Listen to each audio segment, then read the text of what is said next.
პარიზში სასწავლო პროცესის შემდგომ საგამანათლებლო პროგრამების ცენტრში სექსუალური ძალადობის საქმეზე გამოძიება სულ უფრო ინტენსიურად მიმდინარეობს.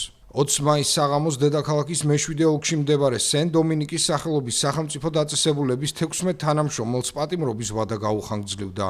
ჩატარებული ოპერაცია დადებითად შეაფასა პარიზის მერმა ემანუელ გრეგუარმა, რომელმაც სასწავლო პროცესის შემდგომ საგამანათლებლო პროგრამებში სექსუალური ძალადობის წინააღმდეგ ბრძოლის გეგმა წამოიწყო. 18-დან 68 წლამდე ასაკის ეჭვმიტანილები დაკითხული არიან გაუპატიურებისა და ძალადობის სხვა საკითხებზე. 2026 წლის დასაწყისიდან უფლებამოსილება შეუჩერდა 78 მუნიციპალურ თანამშრომელს, მათ შორის 31 სექსუალური ძალადობის სავარაუდო ბრალდებით. ინფორმაცია მიმდინარე კვირას გავრცელდა ადგილობრივ გაზეთ Le Parisien-ში, რამაც ვნებათა ღელვა გამოიწვია. გავრცელებული ინფორმაციით პარიზის ერთ-ერთი სკოლის თანამშრომელი, რომელსაც 2025 წელს ბრალი წაუყენეს 3 არასრულწლოვანის მიმართ სექსუალური ძალადობის საქმეზე, 2024 წელს უკვე იყო დაკავებული მსგავსი ინციდენტის გამო. ემანუელ გრეგუარი პირობას დებს, რომ მიიღებს შესაბამის ზომებს, გაამკაცრებს დასაქმების პროცედურებს და გააუმჯობესებს პერსონალის მონიტორინგის სისტემას.